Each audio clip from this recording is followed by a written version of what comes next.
नमस्कार दोस्तों, आप सभी का कुछ बातें बातें में स्वागत है दोस्तों। मोदी का यार गया हार।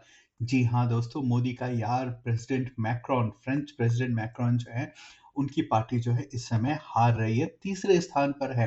पहले स्थान पर है मैरी ले पेन की नेशनल रैली पार्टी अलायंस जो है उनका, वो उन्हें मिला है 34%। और फार लेफ्ट जो पार्टीज का जो अलायंस है उन्हें मिले हैं 28%। और जो मैक्रोन की जो पार्टी है उनको मिले हैं 20%। भाई, इसके हिसाब से तो हमारे मैक्रोन जी जो हैं वो हार ही रहे हैं। लेकिन उससे क्या ये मैक्रोन जी जो है प्रेसिडेंट नहीं रहेंगे? नहीं दोस्तों, मैक्रोन जो है 2027 तक प्रेसिडेंट बने रहेंगे। और ये जो है दोस्तों एक तरह से मिड टर्म इलेक्शन है। तो मैं ये पूछना चाहता हूँ, भाई ये मिड टर्म इलेक्शन कैसे हो गए? हाँ, तो भाई मिड टर्म इलेक्शन का जो कारण बना वो बना है यूरोपियन पार्लियामेंट का जो इलेक्शन होता है वो कारण बना। और उस इलेक्शन में इटालियन पीएम मेलोनी जो है वो भी मोदी जी की बहुत बड़ी फैन है, बहुत बड़ी दोस्त है उनकी। उन्होंने भारी जीत दर्ज की। और मेलोनी जो है वो एक तरह से फार राइट पार्टी को रिप्रेजेंट करती हैं।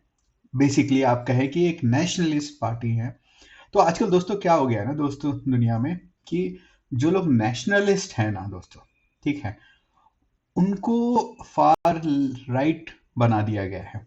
और जो लोग ग्लोबलिस्ट हैं, ठीक है, वो सबको बोलते हैं कि इमिग्रेशन पॉलिसी एकदम लचीली रहनी चाहिए, जो भी आए उनको क्या बोलते हैं, मान्यता दे दी जाए, उनको सिटीजनशिप दे दिया जाए। तो वो लोग जो है वो आपके फार लेफ्ट बन जाते हैं। और जो ऐसे लोग हैं जो कि ना इधर है ना उधर है, वो लोग आप सेंट्रिस्ट बन जाते हैं। तो उन पार्टी में आपका जो है मैक्रोन की बात आती है। तो दोस्तों अभी क्या जो ये इलेक्शन है, अ, फ्रांस की जो पार्लियामेंट है वहां पे 577 सीट्स हैं। और किसी भी पार्टी को वहां पर सरकार बनाने के लिए जो है कम से कम 289 सीट्स चाहिए। और अभी के जो फर्स्ट राउंड जो अभी हुआ है, जिसमें कि 34% के साथ जो है मैरी ले पेन की जो नेशनल रैली अलायंस है वो आगे चल रहा है। तो अगर और जो एग्जिट पोल कह रहे हैं दोस्तों, उसके हिसाब से जो नेशनल रैली अलायंस है उसको 289-90 के करीब जो है सीटें मिल सकती है। That's what is there. और अगर उनको ये सीटें मिल जाती हैं तो फ्रेंच प्रेसिडेंट इमैनुअल मैक्रोन को उन्हें बुलाना पड़ेगा सरकार बनाने के लिए। और अगर वो सरकार बनती है तो काफी ज्यादा चांसेस है कि मैरी ले पेन जो है वो प्रधानमंत्री बनेंगी। और जब दोस्तों वो प्रधानमंत्री बनेंगी और जब उनके पास पार्लियामेंट का कंट्रोल रहेगा, तो प्रेसिडेंट मैक्रोन जो है उनको उनके साथ में मिलकर काम करना पड़ेगा। यानी कि जो पॉलिसीज बनाई जाएंगी उसमें मैरी ले पेन या फिर जो नेशनलिस्ट जो वॉइस है वो काफी ज्यादा स्ट्रांग होकर आएगी। और एक बात ये भी देखने की है दोस्तों कि ये 1944 या फिर कहे कि सेकेंड वर्ल्ड वॉर के बाद में कोई भी फार राइट पार्टी जो है पहली बार सत्ता में आएगी।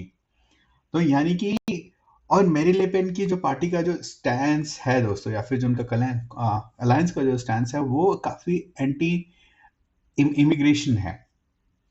वो कह रही हैं, उन उन पार्टियों का कहना है कि भाई जो आप इतना ज्यादा लिबरल तरीके से आप इमिग्रेशन को बढ़ावा दे रहे हो, जो भी कहे कि हाँ भाई हम मुझे प्रताड़ित किया जा रहा है या फिर वो कहीं से भाग के आए हैं और सबसे आप सभी को अंदर लेके आ जाते हैं और उनको सिटीजनशिप दे देते हैं। और वो जब सिटीजनशिप ले लेते हैं उसके बाद से वो लोग हैं वो उल्टे आपको डिक्टेट करते हैं कि आप ये कीजिए ये कीजिए ये कीजिए, ठीक है। और ये कहीं ना कहीं दोस्तों जिस तरह से ये वोट बैंक पॉलिटिक्स एक तरह से बन जाती है, तो क्या है कि इनको सपोर्ट करने के लिए जो है कुछ लोग रहते हैं।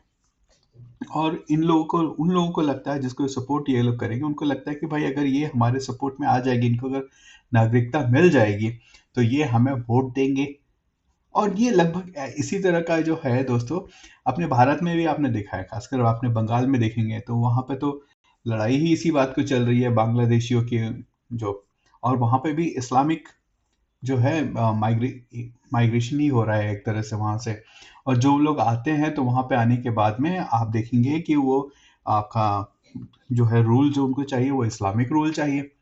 अभी कल ही की बात है जहाँ पे कि टीएमसी पार्टी के कार्यकर्ताओं ने एक औरत को बड़ी ही बेरहमी से मारा, और उसके सपोर्ट में जो एमएलए आया टीएमसी पार्टी का, ठीक है, वो कहता है कि हमारे मुस्लिम राष्ट्र में ऐसा होता रहता है।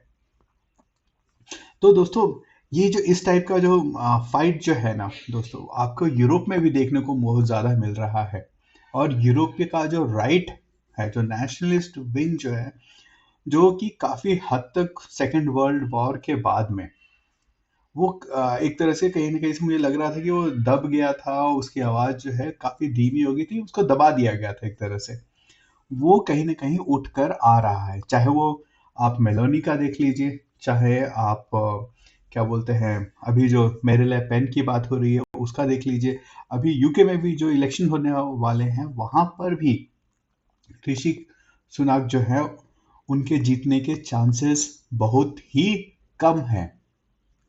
तो एक तरह से कहीं न कहीं एक फार राइट का या फिर जो नेशनलिस्ट जो वहाँ के जो लोग हैं, जो वहाँ पे जो गोरे लोग हैं, वो जिस तरह से वो चाहते हैं अपने देश को रखना, चलाना, ठीक है? वो कहीं न कहीं वो आता जा रहा है, क्योंकि वो देख रहे हैं यहाँ पे कि जिस तरह से इमिग्रेशन हो रहा है और इमिग्रेशन वाले आके आपके देश में तोड़-फोड़ कर रहे हैं। दोस्तों, अभी जो ये इलेक्शन चल रहा है, इसमें जो फार लेफ्ट वाले हैं, वो उन्होंने पूरे देश में आग लगा दी है। और आपको ये जानकर हैरानी होगी कि 25 दिन बाद जो है, वहाँ पर वहाँ पे ओलंपिक गेम्स चालू होने वाले हैं। तो ये बड़ी ही मज़ेदार चीज़ें हैं, और देखना पड़ेगा कि किस तरह से यूरोप इस चीज़ को किस तरह से टैकल करता है। क्योंकि अगर ये ठीक से टैकल नहीं हुआ, तो हम देखेंगे कि वहाँ पर गृह युद्ध जैसी चीज़ें जो है आए आने की बहुत बड़े चांसेस हैं। और ये बात को जो है फ्रेंच प्रेसिडेंट इमैनुअल मैक्रोन ने भी कहा है कि ये सारी चीज़ें होने के बहुत बड़े चांसेस हैं। तो दोस्तों, अगर आपको अच्छी लगे तो वीडियो को लाइक, शेयर एंड सब्सक्राइब अवश्य करें। बहुत बहुत धन्यवाद दोस्तों।